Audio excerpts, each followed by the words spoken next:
What's going on, everyone? Welcome to the MadGood Knicks Show, a special interview for you guys. Obviously, you're all Knicks fans. You follow the Knicks on Instagram. You've been to Madison Square Garden. You even follow some players. You've probably seen something that looks like this, embodying the New York or nowhere slogan. I'm here with Quincy Moore, founder and creative director of the Knowlita brand, the genius behind this. And you know what? Okay. I'll give you one more. If you're not even a basketball fan, last year, if you were watching the World Series, you probably saw something similar. Cleveland or nowhere? It was Cleveland. It was Cleveland. Not right? my favorite one, but yeah. I do love LeBron, so we'll take it. So, Quincy, first and foremost, thanks for joining us. My pleasure, man. Thanks for having me. I know a lot of Knicks fans right now have been seeing this brand left and right. Yep. That's one of the reasons we wanted to get you on the show. Can you tell us a little bit about your brand? Yeah, sure. So I founded Knowlita about 5 or 6 years ago at this point. It's always been kind of like a love letter to New York. I didn't grow up here, but my grandparents immigrated here in like 1950, and for them it was kind of their New York or nowhere. They were escaping the Holocaust and you know, kind of a lot of trauma in Europe at the time, and they landed in New York and kind of inhabited the same streets in the Lower East Side that I do now.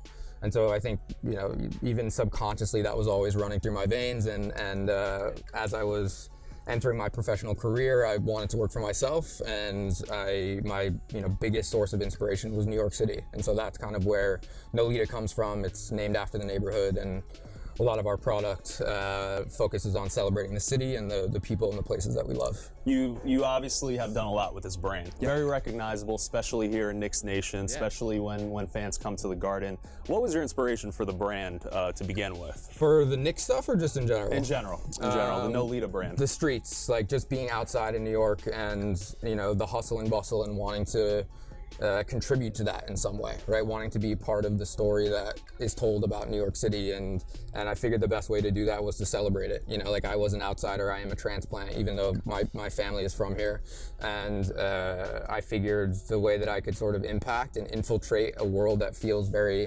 difficult to do was to celebrate it. And so, you know, that's where New York or nowhere came from. Oh, do you have some point of inspiration for the specific fashion line? Is there anyone in the fashion industry that inspired you before you started this brand? Yeah, I've always been like into graphic apparel. You know, when I was growing up, it was like the entry level stuff like American Eagle and Abercrombie & Fitch, but I was always, you know, drawn to the graphic components of those brands and the advertising component of it. I think what you wear is a reflection of who you are and what you believe in and what you support. And you know, there are various people in the fashion industry that I look up to and have taken my cues from. You know, obviously Ronnie Feig from Kith is someone who, you know, I've kind of watched turn into like this insane icon, you know, through the brand that he's built, and Supreme, and sort of just being in downtown New York. You know, those guys have inspired me in the way that, like, you know, if they can do it, I can do it.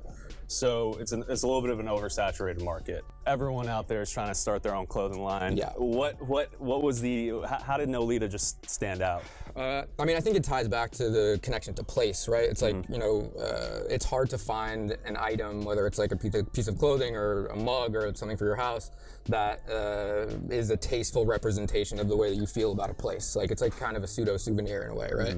So I think that's, you know, we're tapping into something that's really human and really natural, which is like wanting to show pride for your place, wanting to celebrate where you're from and the community that you're in. And I think, you know, even though it is just a simple graphic on a tee, it's really tapping into those emotions in a powerful way. And we're here at the Garden, in case you guys couldn't tell.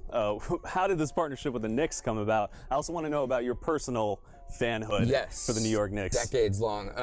I'm sorry to hear that, but I'm in the same boat. I mean, I think a lot of people are watching are probably in the same boat, right? Yeah, absolutely. You know, we fight through it, but, you know, even when the team might not be doing so good, the city is better than all the other cities, and that's like sort of the impetus for this collection, right? It's like, you know, how can we show love for New York and the collision of team and sport? Like, no two things are more combined than that. And so, you know, after LeBron wore Cleveland or Nowhere, which, you know, was the most important moment that the brand has had so far, it kind of opened up my eyes to, it's this eureka moment where like, oh, our idea matches up perfectly as sports merch, and it helps sort of evolve it and bring it a little bit closer to fashion without alienating the people that matter, who are the fans. And so just wanting to give people product that they could wear outside of the arena, right? It's like, I can wear this every single day. And which is not to say that, you know, other brands aren't doing, you know, good merch as well, but you know, you're showing love for New York and the Knicks at the same time, and that just makes it more, you know, widely applicable. It looks cool and it feels really nice too. Super soft. Super soft. Very soft. And you don't feel these in t-shirts every day, so definitely quality is everything. Quality definitely is everything. Outside of the Knicks, are you guys planning anything else with other teams? You know, our focus is really New York. We scaled in different directions through, you know, retail partnerships with like Saks and Bloomingdale's, and 2019 is all about reeling it back in, focusing on this partnership and really putting our weight and attention behind, you know, a product and a collection that can continue to grow and expand and ultimately like show love for New York, right? And let's broaden the scope here. Talk a little bit about fashion in the NBA. Sure. You're a creative director. Yeah. It seems like basketball is becoming just a culture versus just a sport. Yeah. What are your thoughts on today's fashion trends in the NBA? Anyone in particular that really stands out to you too? I mean, you know, it's funny. I think like the watershed moment for the NBA in a lot of ways was David Stern instituting a dress code. You know, when Iverson was wearing like 4XL tall tees, and I think we all were at some point. Yeah, sure. But I don't think that, you know, that's not a good way to represent yourself as in a professional sense. Right. So I think that was an important moment. I think we've seen the guys really embrace that as a result, and I think the lifestyle of the NBA is a real thing in a way that it's never quite been before.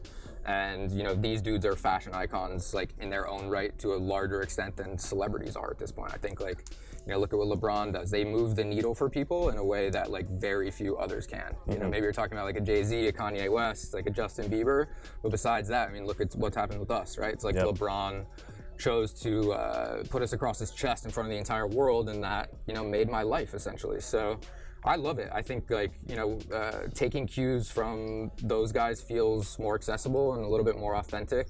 Some of them dress crazier than others, but I think we're seeing in the NBA and in fashion in general sort of a reversion back to like more simplicity and, you know, a cooler style as opposed to just a walking billboard. Any like one or two players that specifically stand out? I like the way Tim Hardaway dresses. I like LeBron too. LeBron has great style, and his style he's like far and away the best dressed player in the NBA, in my opinion, just from like a classical standpoint. Right. I love that he's like really embraced Tom Brown suits, which is like a very weird thing for a giant human to do, because Tom Brown plays with proportion in a way that's really interesting. I think Harden has his moments. Chris Paul has some moments. Russell Westbrook is like not quite for me, but I respect his taste. So. You respect like the uniqueness that someone like Westbrook brings. That's what fashion is about, right? That's the whole point. Like, if you're not using fashion to express something about yourself, then like there's nothing else there is, you know? So. Do you mind if I ask you about that LeBron moment? Sure. Because that's crazy. Yeah. LeBron celebrating. It's insane. You're literally watching the World Series, and all of a sudden you see your brand across the most famous athlete in the world, arguably. Yeah, maybe of all time. Yeah, it's like top 5 of all time. How did that happen? Like, how did he even get the shirt? Yeah. What did that do? What was the next day? What was your phone looking like? What were the text messages? Insane. I'll start there. I got more texts and calls that day and the day after than like every birthday I've ever had combined. So it was this amazingly magical moment, and you know, I've always surrounded myself with a lot of amazing people, and everybody's always really supported the brand and what I do, because it's a hustle. It's a crazy hustle, and there's a lot of risk involved, you know, personally and otherwise. And so everybody really rallied around that moment. We had just launched with Saks, which was like kind of coincided as the biggest other moment the brand has had. The buyer at Saks was friends with Farrah Leff. Farrah Leff works for Clutch Sports, like number 2 to Rich Paul, and she kind of was like, hey, why don't you do Cleveland or nowhere for LeBron? And like, we had no intention of doing Cleveland or nowhere because it's not true, and you know, we try to stay accurate with it. But I sent him a box. I didn't know his size, so we made him 100 pieces. I sent it to him. It just like lined up with the Indians in the World Series. And I got a DM from Farrah, I think, or Saks buyer 10 minutes before the game that was basically like, get your shit together. LeBron and his wife are both wearing it. Like, everything's about to change. And what changed? I mean, it What all happened changed. the next day? It just validated the brand. Like, Yeah. and this was kind of before everybody was, like, the shift to NBA players being really into fashion is like the last 2 years. Mm-hmm. So when LeBron wore Knowlita, he wasn't wearing everybody else yet. Like, that was a new thing for him. And so it was more impactful in that way, where we're not just another brand that he decided to wear on like a game day on a Tuesday. Like, we're the brand he chose to wear in front of the entire world. You know, he'll always and forever be on ESPN Classic, like hulking in my T-shirt, which, you know, no matter what happens from here, I got that. Have you had a chance to talk to LeBron or thank him? I haven't. Every time I see Farrah, I ask her if he knows that he changed my life, and she says he does. Yeah. In the grand scheme of things, look, it's a T-shirt company. I would love to sit down and chat with LeBron. I think what he's doing from every perspective is like pretty admirable, from his school to the way he's, you know, a businessman. I think in a way that only Michael Jordan probably equals in terms of professional athletes, maybe Tiger Woods, but. This is the MadGood Knicks Show. MadGood. MadGood, very synonymous Shout to out New to York as well. MadGood Knicks Nation. I appreciate that. Yeah. Let's talk a little bit about the Knicks. You're a fan. I am. What do you think of where the team is heading right now, direction-wise? I love it, man. I think Fizdale's a great coach. I think the young whippersnappers on the squad play with a lot of heart, and you got to go through failures to get to the successes, right? And I think this year is really important for them. They always play hard, and I think that's truer this year than it's been over the past few years. That they play hard. They don't give up. And I think that's what gives me like maybe the most hope that we're heading in the direction of wins outpacing losses. With these rookies coming in, Mitchell and Trier and Knox, have you had a chance to meet with any of them or give them any of your clothes or merchandise? I haven't met with those guys. You know, we did a photo shoot. I think maybe you can see it here. I don't know if there's Dotson right here. Yeah, we shot. We saw Tim Hardaway rocking your gear We shot too. Dotson, we shot Enes Kanter, and we shot Tim Hardaway. And what was really cool was those guys, the MSG team was like, we have this opportunity, who wants to do it? And those guys kind of volunteered, which has endeared them to me, obviously, because I really appreciated that. And that was a cool day, just being able to go to the training facility and see these guys interact with the product and really, seemingly love the product. So I got a lot of love for Dotson and Hardaway and Kanter. But the other rookies, they're on my list. Yeah. And all three of them are playing having a hell of a year. Yeah. Historically going back, do you have an early Knicks memory that you want to share with us? Yeah, I mean, I think my first Knicks memory, I actually saw I think it was 96. I was about 10 years old. A friend of a friend had Bulls tickets, season tickets in Chicago. So my mom and I flew out to Chicago simply to go to Knicks Bulls. And it was that year where Jordan was just at the top of his game and Patrick Ewing, John Starks.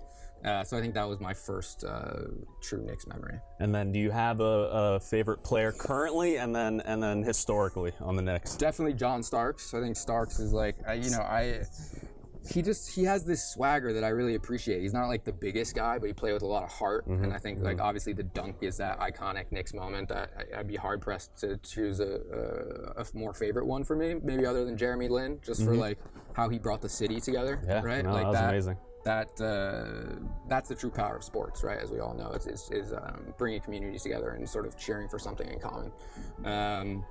Currently, outside of KP, I mean, outside of KP, everyone loves KP. Everybody loves KP.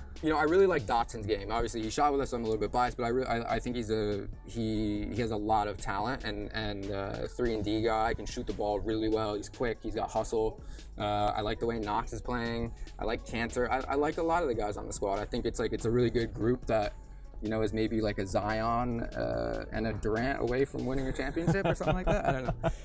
I like that. I mean, that's true Knicks fan mentality. Sure, right yeah. I mean, there. if you don't have hope, you have nothing, right? And we have the highest hopes We do. of any basketball fan in the game. Yeah. And now I'll wrap this up, just going back to fashion. Do you have any advice for anyone trying to start their own brand, getting out there into the market? Learn. Like go intern for people that that you find inspiring. And then, you know, once you feel like you're ready, make sure you have something to say. If you don't have anything to say because it's so oversaturated, especially in New York, it's a really hard industry to break into. And I guess the last thing, which is kind of true for, you know, any entrepreneurial endeavor, is just like, don't stop believing in your vision. That's what led us to the Knicks. Like, I've had this idea for a long time. Obviously, it came out of things that happened organically, but I was working on this for a year behind the scenes before, you know, we brought it to the MSG team, and they graciously said yes. So it just shows that, you know, believe in your ideas and do whatever you have to do in order to make them come true. And you don't have like a fashion or design background. Yeah, no, I mean, I'm self-taught. You know, I studied journalism. You know, writing was my first creative love. Taught myself how to design, and like continue to teach myself how to run a business every single day. So. Do you and please pick something here, because you could also say like they're like my children, but do you have a favorite design, a favorite shirt? And by the way, I also have to point out, you don't only have clothing, you have artwork as well. Yeah, we have art. The brand actually started as art prints. You know, just because fashion is so oversaturated, I wanted to find a product that was also graphic in nature, but everybody else wasn't doing. So the first prints were the streets of New York. You know, a list of all of those. So in terms of this stuff, you know, I'm proud of all that. I think low key, the smiley face basketball, I think the NY smiley face is the best, most simple idea I've ever had, probably from a design perspective. It just kind of sums up the brand in a really cool way. And the incorporation of the basketball in there is great. But this one probably is my favorite. It was inspired by, like, you know, throwback vintage Knicks gear. And it's just a cool way to elevate the phrase into something that's like really merch. Quincy, thanks again for joining us. My pleasure, man. Absolute pleasure. Yep. Quincy Moore, founder and creative director of Knowlita. Check out the brand. If you're at MSG, you can cop some of these shirts, hoodies, hats. Do it. All over here. Knowlita.com. Thanks again, Quincy. My Catch pleasure. you guys later. This is Quincy Moore. I'm the founder and creative director of Knowlita and New Yorker Nowhere. We're coming to you live from MSG. You're watching the MadGood Knicks Show.